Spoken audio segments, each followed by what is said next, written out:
welcome to my channel. Listen, we definitely gotta be praying for these children. Pray over your children as they're going to school.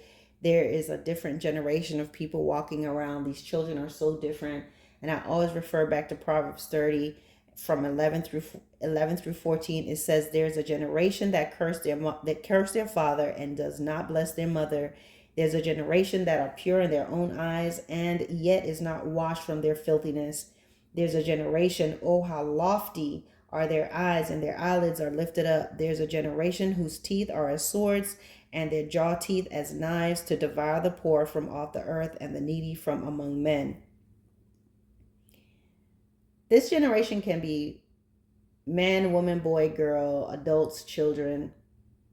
You see it, an entitled generation. It's all about me generation.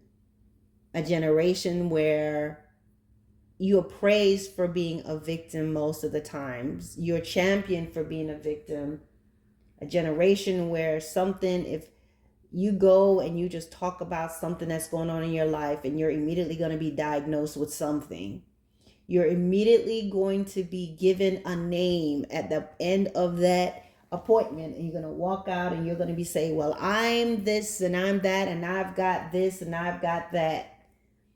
And while I'm not negating medical findings and things of that nature, we're finding more often than not that what is happening is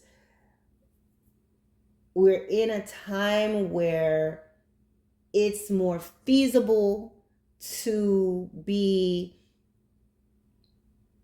just give in, to just let go and give in and say, oh, this is who I am and these are all the problems that I've got. And then you're going to get all this attention and you're going to get all this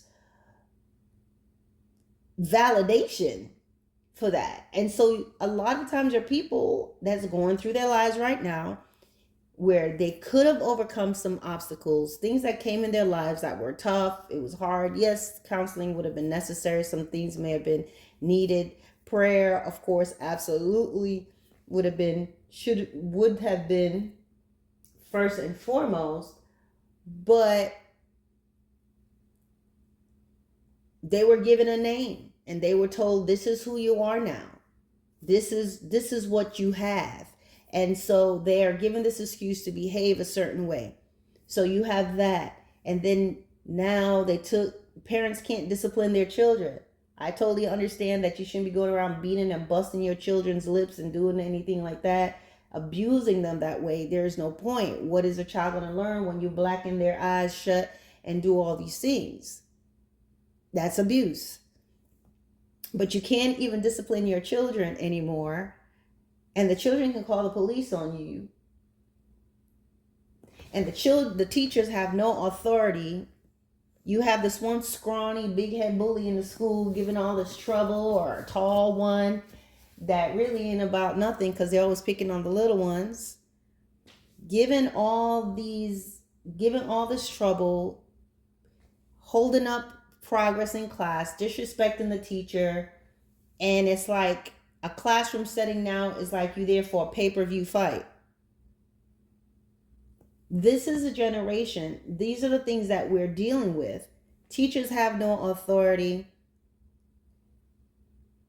There's always an excuse for stuff. Even when you look in the criminal or the justice system, there's an excuse for crimes. Oh, it was a mass homicide. Oh, yes, but the childhood of this person. Oh, yes, but you can bond out. Just torched and took the lives of 4 people. But yeah, if you have enough money, you can get out. This is the time that we're in. And so when we're looking, if you really pay attention, a lot of times if you look on YouTube and things like that, a lot of the nonsense and the poor behavior that we're seeing is happening with adults.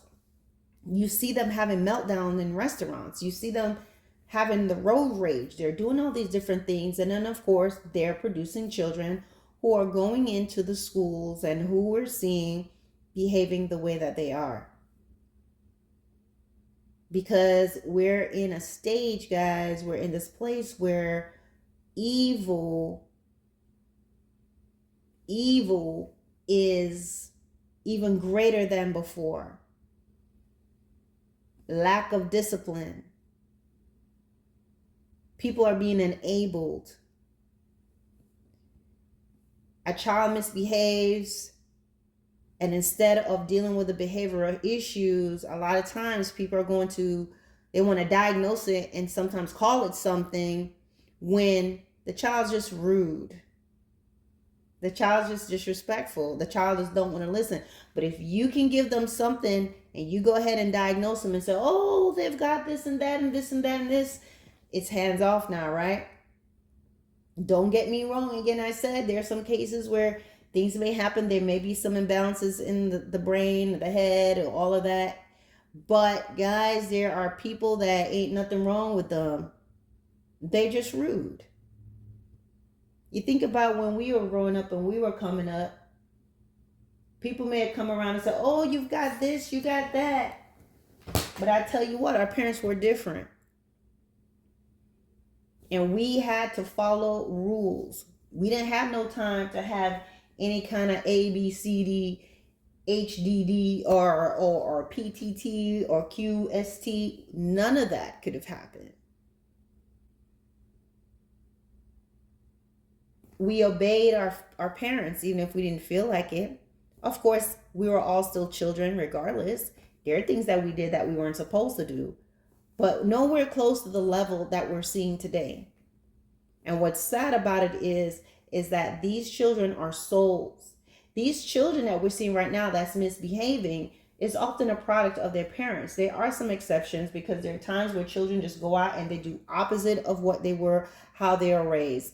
They're not always an example of what's going on in their household. The kids are just choosing to behave a certain way when they get out of the house.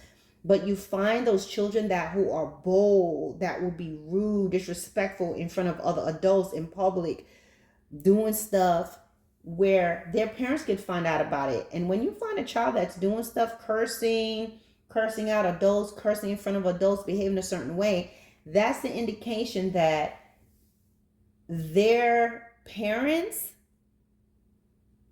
are not going to do anything about it. Because even when children are being disobedient, they're always leery.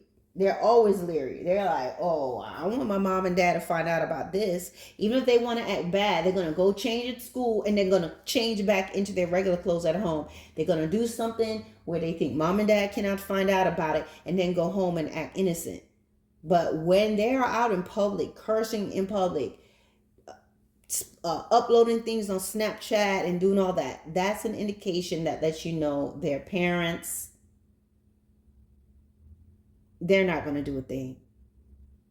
So you have to just be mindful of this and understand that a lot of times people are living in the present and they're living in the now and they're not thinking about eternity, not thinking about what's going to happen to my soul. A lot of these children that's behaving this way, they're probably thinking they're just going to get away with it because they're living in a world where they don't have to be accountable. So if they don't have to be accountable in this way, do you think that they're thinking about God? They're not. They probably don't even believe in God. You're living in times where people tell you could believe in yourself. You could believe in anything. God is who you want God to be. God is a woman. God is this. God is a sea. God is the sky. Or God does not exist. So they live in a world where they just do things, but there are going to be consequences. Because what happens is, as I said, as I read here in Proverbs 30, they become more and more wicked. They become more and more evil.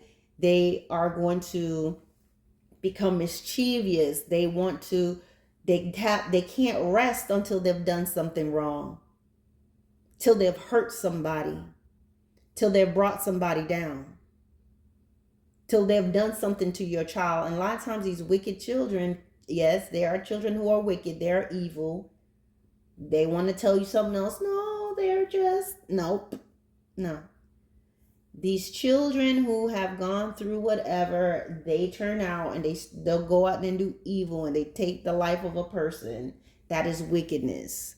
Okay? And when they go out there and they do that, when they have this evil in them, when they see a child who is not doing those type of things, a lot of times it's going to bother them the same way that it bothers an adult when you're in an adult setting at work and you're not behaving like everybody else. It bothers them that you're not drinking. It bothers them that you're not smoking. They're like, oh, well, what's your problem? Why don't you do this? Oh, you're too uptight. Because it bothers them, because it sheds a light on them. And what do they want to do? They want to mess with you. Now, children, they will think they can do those things and get away with it because they're children. Adults, they may do it, but there are going to be consequences. You're an adult now, it's on and popping. But children are more likely to do things because they feel like, oh, I'm just going to get some time in juvie, or, they're not going to charge me as an adult, or even if I go to jail, I'll just be in for a couple years and then I'll still have my whole life ahead of me. They're not thinking because they are darkened in their hearts. And because they're darkened in their hearts, a lot of them, they're miserable. A lot of times they're being mistreated by their families. Their heart becomes darkened even at a young age, guys, because even the Bible talks about children that are wicked and evil, and God takes them right out.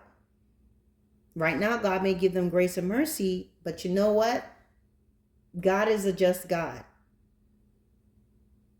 So these children are just getting worse. They're challenging adults, challenging the teachers. Evil is being protected by the justice system to some degree. They're being defended by the justice system. Is the justice system, why is it in play? Is it that it seems like criminals have more rights than the victims?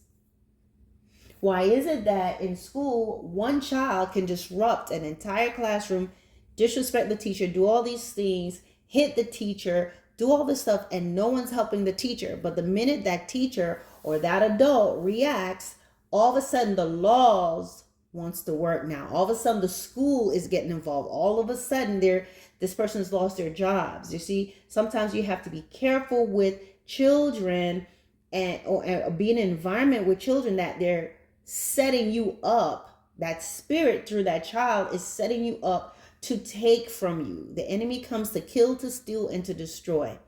So sometimes that child is there behaving in a way to cause you to lose everything. Sometimes it could even be your own child. You're trying to get them to listen, and they keep doing all these different things, and they're not paying attention. They keep rebelling. And then when you as a parent, you want to discipline them, or you're trying to talk to them, or they're challenging you and they're getting in your face in your house, and then you're like, hey, you need to get out of my face, or you tell them, you push them back to get them out of your face. Oh, they're calling 911. And all of a sudden, your whole life is turned around.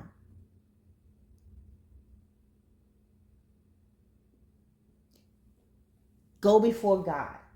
Don't allow it. Don't allow it, guys. Don't allow anybody. Don't allow any disruptive child. Don't allow yourself to be in a situation where children are being rude, disrespectful, challenging you, pushing your limits, pushing your buttons, and then they want to make it seem as if you're the bad adult. Remove your children from these environments if you can. Sometimes you can't. People will try to tell you, well, your children still need to be out in the world. They still need to know how to socialize. Don't buy into that lie, because God is going to give them everything that they need. Yes, they do need to be out and socializing. They do need air. You don't want to pull them out from where they just don't know how to do anything. But you can be like, no, I don't want my children to be in an environment where, number one, they're not really learning that much. Number two, they're around a bunch of rough, rowdy children misbehaving. No, that's not worth it. If you can send them to private school, then send them to private school. Private school is expensive though, and it doesn't mean it's always perfect. If it means God lays on your heart to homeschool them, then you do that. You make sure they have some social activities and things that they can do. If you're able to, get your child on the school bus. Stop letting them take the school bus and take them to school, or pick them up. Because sometimes the children are experiencing certain things. They're exposed to that.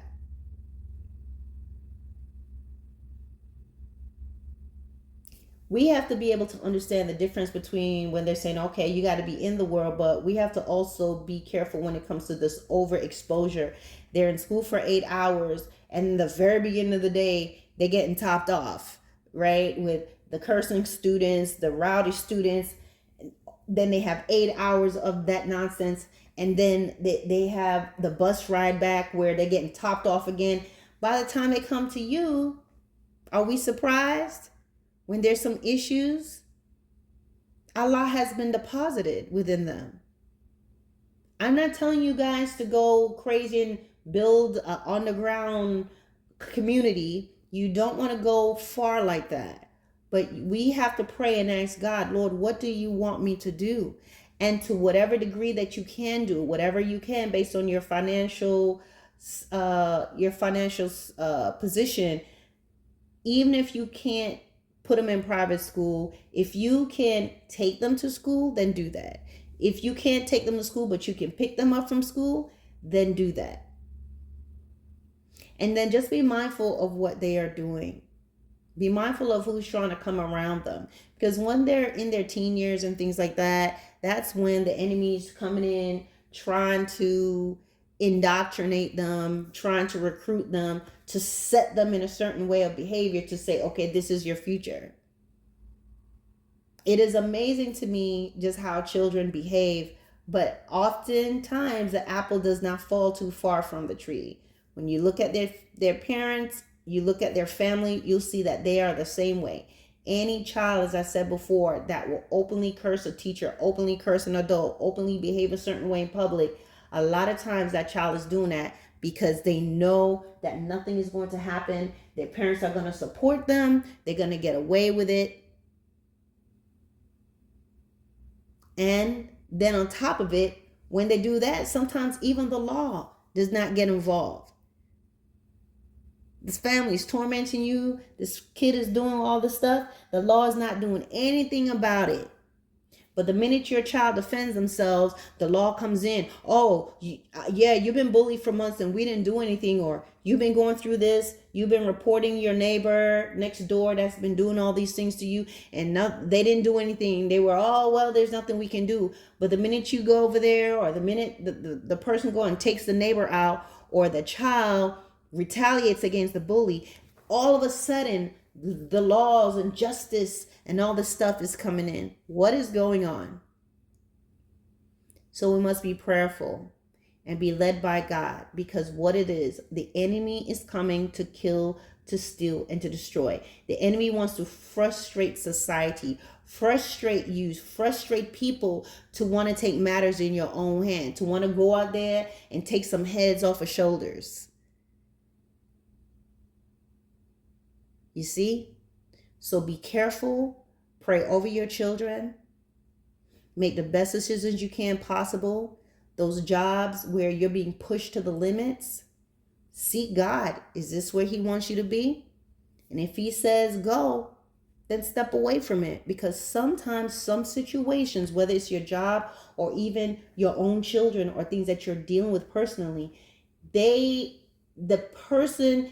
it could be hard for you to make a decision because of who it is and because of how long you've been on the job and all these different things. But you have to look at the actions. You have to look at what's going on and not put yourself in a position where you stay even when you're seeing the obvious red flags, and then that individuals or that situation brings you to a place where you end up losing everything that God has built and placed in your hands.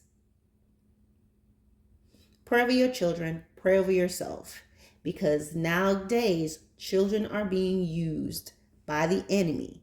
Children who are disobedient, children who are darkened in their hearts, they're being used to destroy others, to destroy their homes, to destroy their families. And that's going to be a tough decision. It's something very unusual to try to navigate. All right, guys. God bless.